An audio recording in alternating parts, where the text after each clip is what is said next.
I'm so glad that we have the opportunity to open a discussion in Bulgaria for gender disinformation. And we have gathered such great panelists today with us to show how this issue is pressing not only for women but also for men. And thank you all for being here and to all the audience that is here. And I'm looking forward to hear to your presentations as well. Okay, my presentation is up now. The gender dimension is just one of the many pillars of the Kremlin propaganda, but its influence in Bulgaria has not been studied quite well yet.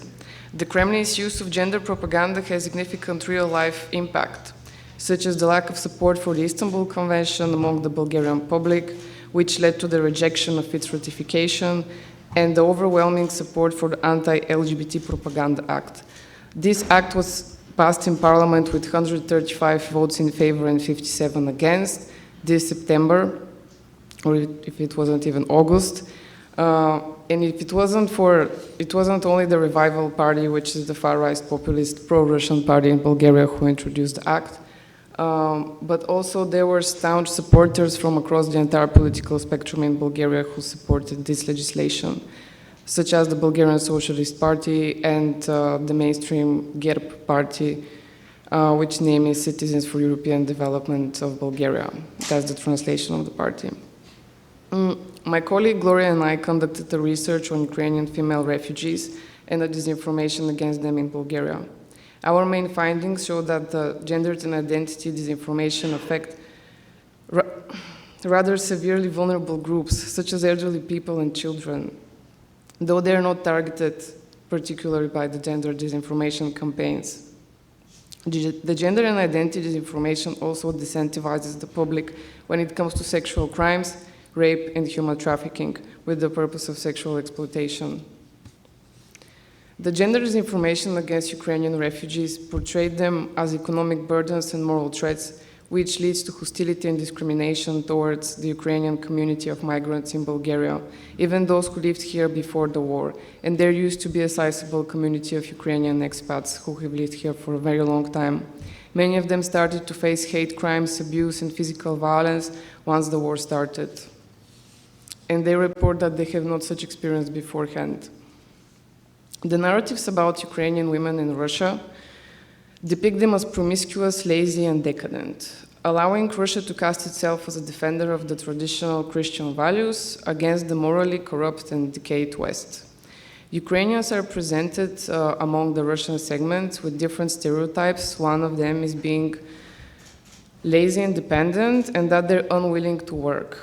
And therefore, they search for well-off European men for financial gains and for citizenships. Many stories on Telegram channels also claim that Ukrainian refugee women turn to sex work on their personal whim, suggesting their moral decay and promiscuity. And finally, there is a narrative that Ukrainian women are misfits for European society due to their looks, meaning that they're dressing indecently, they have a lot of plastic surgeries, and they wear excessive makeups. Last but not least, there is the narrative about portraying Ukrainian women as health threats due to them carrying deadly diseases such as HIV. Before the war started, Ukrainian women were rarely mentioned in Bulgarian media, despite, as I already mentioned, there used to be a community here.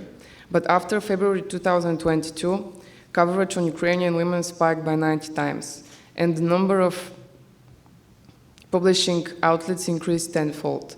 So you can see that there are a few other sources. Is basically it includes the group of high-quality media or neutral media, while the rest, which are 5 medias, they are rather disinformation and pro-Kremlin outlets. The shift reflects heightened attention to Ukrainian refugees, especially since 93% of the 2 million who crossed the border of Bulgaria were women and children. Our analysis shows that since the start of the invasion, pro-Kremlin outlets dominate the coverage of the topic, surpassing the neutral and the high-quality ones, as you can see here in the graph. In Bulgaria, the most prominent narratives, not surprisingly, mirror those which are popular among the Russian segments.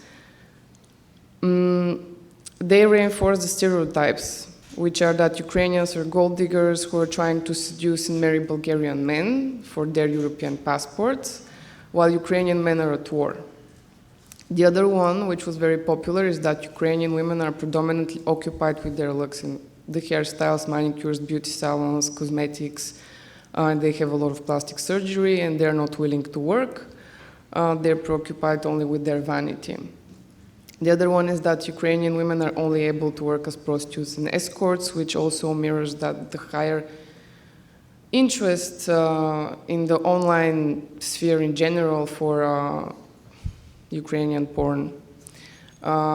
Results have shown that the searches online have increased more than 600 times once the war started when it comes to sexual content, including Ukrainians.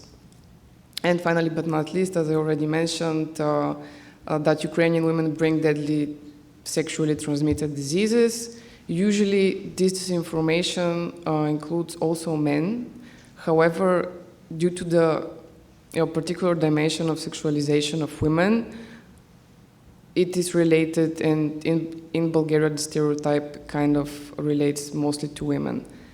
And also because we do not have a lot of Ukrainian refugees who are male. The results from social media mirror those in the online media. Here you can see that the Facebook pages, which discuss the topic of Ukrainian women who spread HIV. As you can see, there are titles of the Facebook pages, which are quite interesting. We can see several which are called Friends of Putin in Bulgaria, Support for Russia.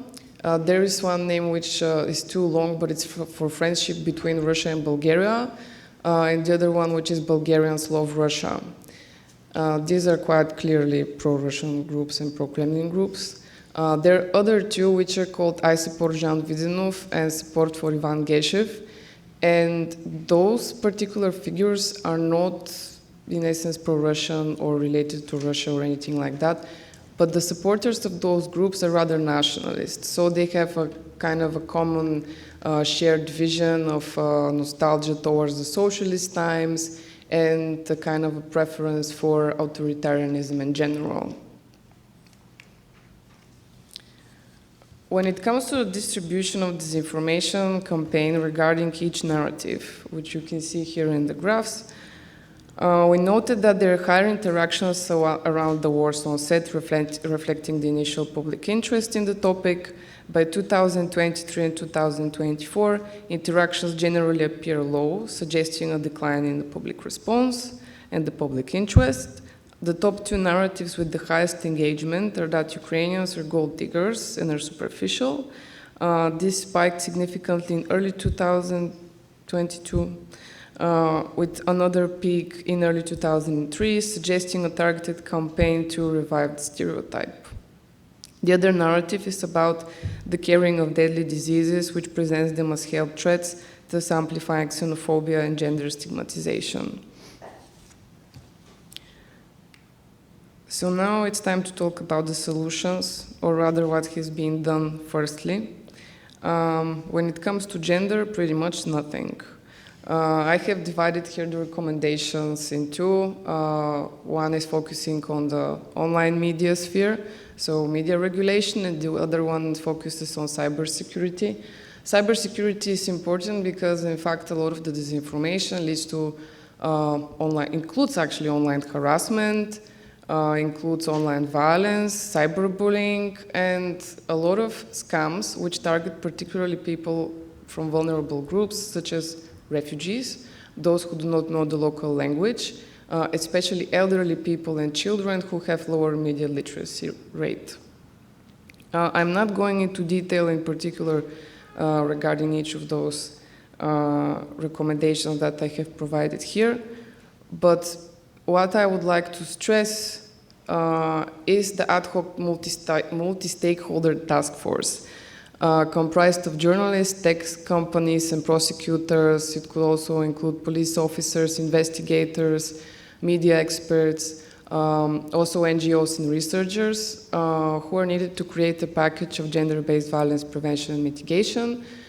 This is important because there is a very significant gap between the outdated legislation in Bulgaria and also the lack of regulation in online media, its relation to the IT sector, which is very fast-paced, and it has developed quite a lot. Bulgaria has the leading IT sector in the region, and this vacuum, which is created between the government, which lacks technical capacity to prosecute essentially any type of cybercrimes. It has very limited personnel to do that, including very inconsistent methodologies. It creates a space for the proliferation of such kind of abuse, and there is an effective impunity to the perpetrators. So it is important to include different representatives from different aspects of the problem so that there can be a comprehensive package of measures to every different aspect of those crimes. Not only to prevention, but also that's why there needed to be journalists, because journalists are the main victims of smear campaigns. Also, the tech companies and the IT sector representatives are very important because they can actually point what are the shortcomings through which the perpetrators use so that they can harass and abuse different people. And finally, but not least, of course, law enforcement, which are those who need to ensure that all of the sanctions are implemented and the investigation is conducted properly. In general, what is also very needed in Bulgaria for all of the legislations related to cybercrime, to discrimination, and also to hate speech, there needs to be a gendered approach. There is no gendered approach in the investigation of those crimes, including there's no gender approach in the support of the victims, which is very critical because there are few crimes which target primarily women, such as human trafficking with the purpose of sexual exploitation, and this largely happens through online fake job alerts, including that the romance scams target primarily single women in Bulgaria, and other crimes too also target women primarily. Also, one of the main reasons for that is the lower media literacy rates in this part of the group of the society. And in particular, when it comes to refugees, there is important to have explicit information once they arrive in the country to point at different threats that they would need to be prepared for, which has been lacking in Bulgaria. There was no coordinated action in the country once the war started, including, that's a very good example I would like to present about how gender disinformation actually has real-life effects. Because, for example, the main spot where Ukrainians entered Bulgaria was, and they stayed there for a long time, that was Varna, a city on the Black Sea coast. Initially, the mayor of Varna rejected the appeal of the government to implement the support measures for the Ukrainians, and he claimed that the mayor himself claimed that they are not going to help those who come here to settle and use the resources of Bulgaria, and all of the support initially remained in the hands of NGOs and different CSOs. So thanks a lot for listening to my presentation, and I hope you found it interesting. You can find out more about our research on our website, and we're going to publish another publication recently by the end of this month on the topic. Thank you.